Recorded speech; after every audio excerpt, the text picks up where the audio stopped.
하나님의 은혜가 여러분들 가운데 함께 하시기를 주님의 이름으로 축원합니다. 여러분, 요한계시록은요, 일곱이라고 하는 것이 네 개가 반복돼요. 네 개가.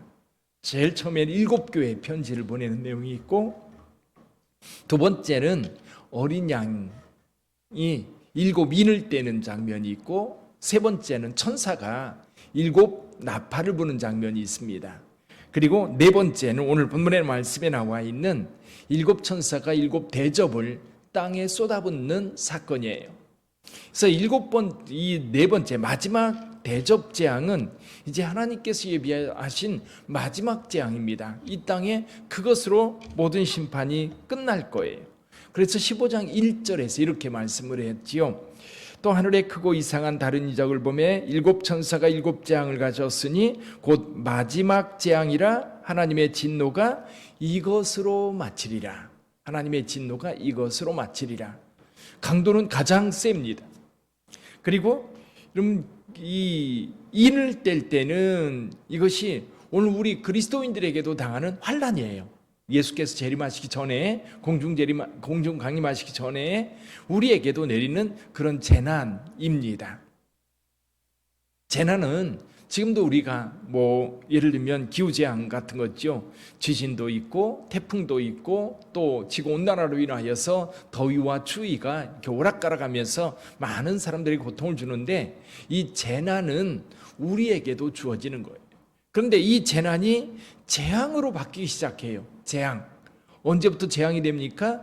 예수께서 공중재림하시고 이 땅에 있는 모든 성들이 휴거된 다음에 이 땅에는 재앙이 임하기 시작해요. 그것이 7 나팔과 7 대접입니다. 7 나팔 가운데에서도 세 가지 화가 있어요. 화.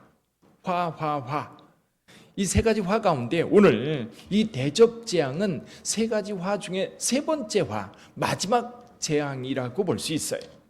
근데 15장 5절 이후에 보면 이 천사들에게 이 대접을 넘겨주는 그런 내용이 있거든요. 대접을 받은 천사들이 이제 차례대로 이 땅에 이 대접의 재앙을 쏟아 붓습니다. 오늘 7개의 대접이 다 쏟아 부어지지요.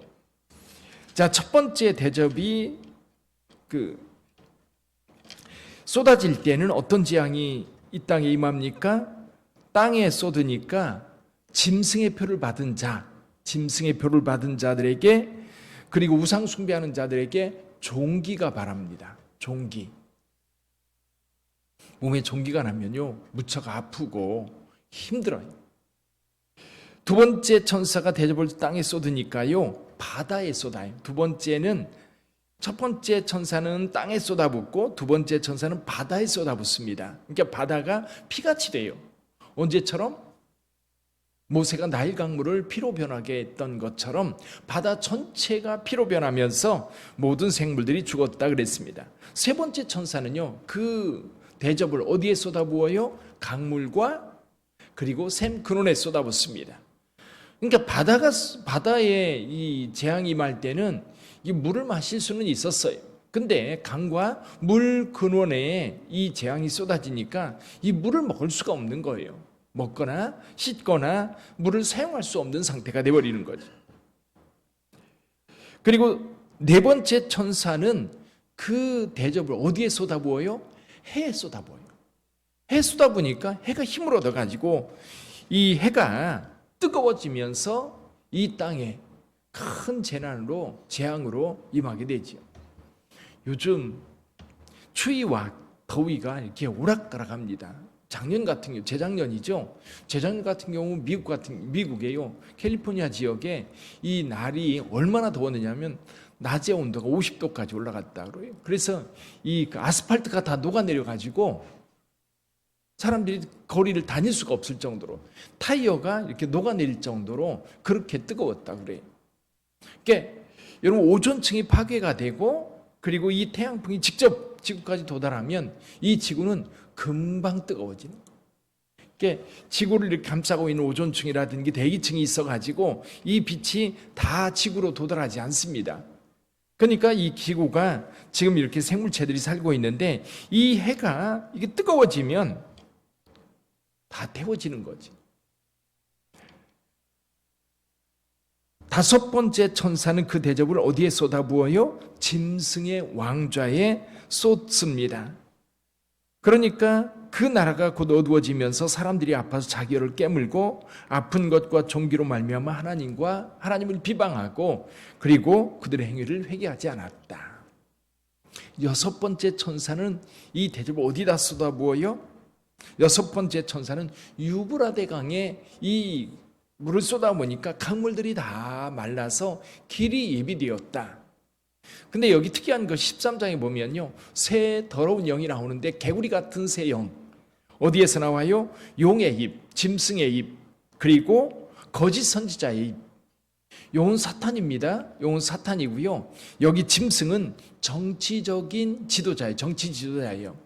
강력한 힘을 가지고 있는 정치 지도자라고 한다면 여기 거짓 선지자, 거짓 종교죠. 이런 그 정치 지도자들과 야합한 거짓 선지자들 입에서 이제 거짓 영이 나와가지고 이 더러운 영이 나와가지고 온 세상에 있는 이 사람들을 꿰입니다. 그래서 어디로 모아요? 전부 다 모으는 거예요. 어디로 모아요? 유브라데 강으로 모아서 거기 아마겟돈이라고 하는 곳에서 전쟁을 벌이겠다는 겁니다.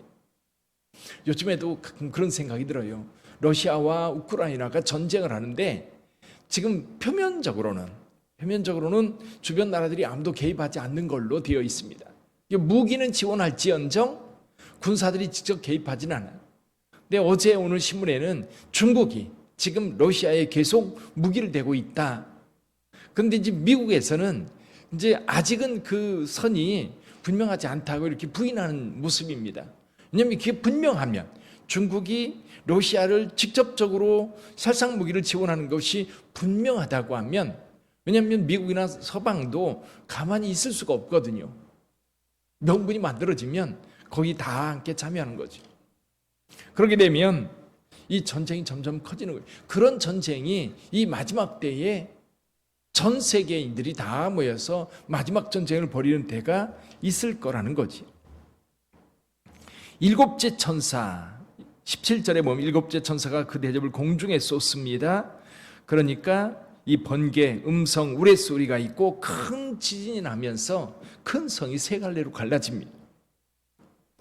그리고 섬도 없어지고 산악도 간데 없고 또 하늘에서 무게가 1달란트나 되는 이 우박이 떨어져서 사람들을 괴롭힙니다. 재작년에 미국에서 우박이 떨어졌는데 우박을 측정한 게 있어요. 우박이요, 하나가 560g 정도 나갔다고 그래요. 제일 큰 게 560g 점, 이거보다 훨씬 큰 거예요. 훨씬 큰 게 떨어질 때 맞으면 어떻게 될까요? 그냥 죽는 거예요. 근데 여기 1달란트는 36kg 정도 되는 거예요. 36kg 정도 되는 이 우박이 쏟아지면 뭐 살아남을 자가 없죠. 근데 여러분, 이렇게 다 7가지 대접 재앙이 내려질 때 여기에 3가지 메시지가 있어요. 첫 번째 메시지는 뭐냐면 이 심판은 정당하다고 하는 거예요. 여기 한번 볼까요? 5절 한번 보죠. 5절, 6절, 7절 다시 한번 읽어봅니다. 5절부터 7절까지. 내가 들으니 물을 차지한 천사가 이르되 전에도 계셨고 지금도 계신 거룩하신 이여, 이렇게 심판하심이 의로우시도다. 그들이 성도들과 선지자들의 피를 흘렸으므로 그들에게 피를 마시게 하신 것이 합당하니이다 하더라. 또 내가 들으니 제단이 말하기를 그러하다. 주 하나님 곧 전능하신 이시여 심판하시는 것이 참되시고 의로우시도다 하더라. 이 심판이 정당하다는 겁니다. 그리고 6장에 보면 이 순교자들이 어느 때까지 우리의 신원을, 우리의 기도를 들어주지 않으십니까? 라고 하면서 신원하는 내용이 나와요. 이 순교자들의 피를 흘린 자들을 언제까지 내버려 두시겠습니까? 라고 하는 거거든요. 그에 대한 지금 하나님의 응답이에요. 하나님의 응답으로 이 땅에 재앙이 임하게 하고 있습니다. 여기 보세요. 그들이 성도들과 선지자들의 피를 흘렸으므로 그들에게 피를 마시게 하신 것이 합당합니다. 자, 천상에서 소리가 나서 이 땅의 재앙으로 인하여 많은 사람들이 고통을 당하고 있는데 그 재앙이 합당하다는 겁니다. 오히려 그거를 인정하는 거죠. 여기 특이한 말이 하나 있지요. 5절에 보면 천사가 이르되 전에도 계셨고 지금도 계신 1장, 2장, 3장, 4장에 보면요, 요 말이 어떻게 나왔어요? 전에도 계셨고 이제도 계시고 장차 오시리라고 되어 있어요. 근데 장차 오시리라고 하는 것이 빠졌어요. 똑같은 내용이 11장에도 있는데 빠졌다는 얘기는 뭐냐면 주님께서 이미 오셨다는 이야기지요. 그렇죠? 그래서 전에도 계셨고 지금도 계시고 장차 오시리였는데 장차 오시리가 예수께서 오셨기 때문에 이제 더 이상 장차 오시리라고 하는 말이 빠져 있다라고 하는 겁니다. 두 번째 반응, 이 재앙이 임할 때 두 번째 반응은 이 땅에서 고통을 당하는 자들입니다. 이들은 재난을 당하면서 하나님을 원망합니다. 한번 볼까요? 11절 한번 보죠. 11절 같이 읽어봅니다. 아픈 것과 종기로 말미암아 하늘의 하나님을 비방하고 그들의 행위를 회개하지 아니하더라. 자, 하나님을 원망하고 오히려 회개하지 않는 자들, 이 땅에서 짐승의 표를 받고 짐승을 따랐던 사람들, 하나님의 말씀을 외면하고 하나님의 뜻을 따르지 않았던 사람들은 그런 재앙이 말 때에 돌이켜 회개해야 되는, 뭐가 잘못되어 있는지 알고 하나님께로 돌아와야 되는데 이미 이 땅은요 그렇게 완악한 자들만 남아있는 거예요. 돌아서서 하나님 앞에 선 자들은 이미 다 공중에서 주를 영접하게 된 겁니다. 그러니까 이 땅에는 완악한 자들, 그러니까 끝까지 하나님을 거부하고 하나님 원망하고 그리고 자신의 행위를 회개하지 아니하는 그런 사람들이 이 재앙 속에서 재난을 당하고 있는 겁니다. 마지막 한 가지 메시지가 더 있어요. 15절입니다. 15절 같이 한번 읽어봅니다. 보라, 내가 도둑같이 오리니 누구든지 깨어 자기 옷을 지켜 벌거벗고 다니지 아니하며 자기의 부끄러움을 보이지 아니하는 자는 복이 있도다. 아멘. 요한계시록에는 이 복이 있도다라고 하는 이 복에 대한 선언이요 7개가 있어요. 7개가 있는데 그 중에 하나가 오늘 본문의 말씀입니다. 자, 이 말씀은 오늘 우리에게 주시는 말씀이에요. 요한계시록이 기록되면서 이런 재앙들이 임하게 될 거예요. 앞으로 임하게 될 건데 지금 이것을 읽는 사람들은 오늘 우리예요. 그렇죠? 오늘 우리가 이것을 읽고 있어요. 그래서 이런 재앙을 예비하셨고 이 재앙이 실제로 이 땅에 이루어질 때에는 우리는 이 말씀을 읽고 있지 않아요. 이 말씀을 읽고 있는 자들에게 여기 15절의 말씀을 주시는 겁니다. 누가? 우리 주님께서요.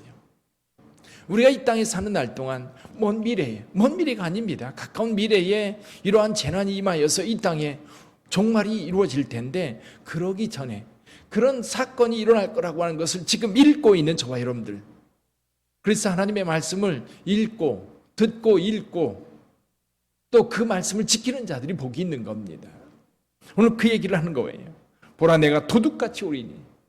이 일들은 주님께서 도둑같이 오시고 난 다음에 이루어질 일들입니다. 그러므로 저와 여러분들이 오늘날 깨어서 우리 자신을 부끄럽지 않는 모습으로 만들어야 될 거예요. 부끄럽지 않은 모습은 뭐예요? 거룩한 세마포로 옷을 우리가 입고 온전한 회개로 하나님 앞에 하나님의 자녀로 서는 것, 그것이 여러분 저와 여러분들에게 복인 겁니다.